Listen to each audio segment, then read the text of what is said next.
안녕하세요. 부산가 배상TV 교통사고 보험 전문 장슬기 변호사입니다. 오늘은 교통사고 발생 시에 가장 심각한 후유증을 남길 수 있는 척추 손상에 대해 자세히 알아보도록 하겠습니다. 먼저 척추 손상이 발생하는 주요 사고 유형들을 먼저 살펴보면요. 첫 번째로 오토바이 사고가 있습니다. 오토바이는 차량과 달리 몸에 직접 충격을 받기 때문에 척추가 다치는 경우가 많기 때문입니다. 두 번째는 차량이 전복되는 대형 사고입니다. 이 경우 사고로 차체가 심하게 파손되면서 탑승자의 척추에 직접적인 손상을 주게 됩니다. 세 번째는 50대 이상 여성 승객의 경우입니다. 이는 연령대와 성별 특성상 골밀도가 약한 골다공증이 있는 경우가 많아서 척추 손상에 더욱 취약하기 때문입니다. 이러한 사고로 척추 손상이 발생했을 때 치료 방법은 크게 수술적인 치료와 보전적 치료로 나눌 수 있는데요. 예를 들어서 요추 3번, 4번에 심각한 압박골절이 있는 경우에는 수술이 불가피합니다.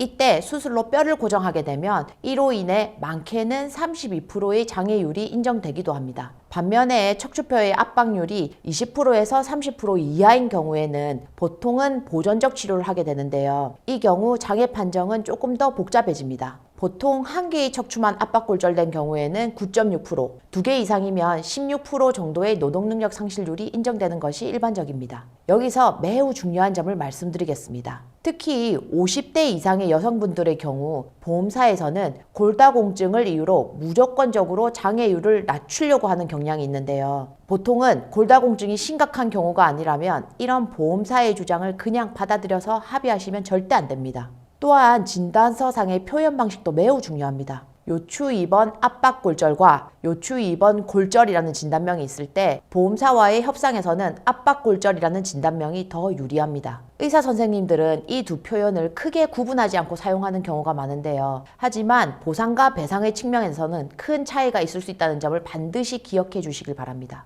한번 발급된 진단서의 수정은 시간이 지날수록 어려워집니다. 따라서 진단서를 발급받으실 때 반드시 그 자리에서 내용을 꼼꼼히 확인하시고 필요한 경우 즉시 수정을 요청하는 것이 중요합니다. 이렇게 척추 손상과 관련된 진단, 치료, 장애 판정, 그리고 진단서 발급 시 주의사항까지 상세히 알아보았는데요. 척추골절의 경우 장애율이 32%이냐 16%이냐에 따라서 금액도 2배 이상 차이가 나고요. 영구장애이냐 한시장애이냐에 따라서도 금액이 몇 배 이상 차이 날 수 있습니다. 그렇기 때문에 이런 부분들을 미리 예상해서 대응하는 것이 중요합니다. 더 자세한 내용이 궁금하시거나 실제 사고를 당하셔서 상담이 필요하신 분들은 보상가 배상 홈페이지나 네이버 보상가 배상 카페로 상담 주셔도 되고요. 상단의 전화번호를 통해 전화 주시면 언제든 더 자세한 상담 도와드리겠습니다. 다음 영상에서 더욱 유익한 내용으로 찾아뵙겠습니다. 감사합니다.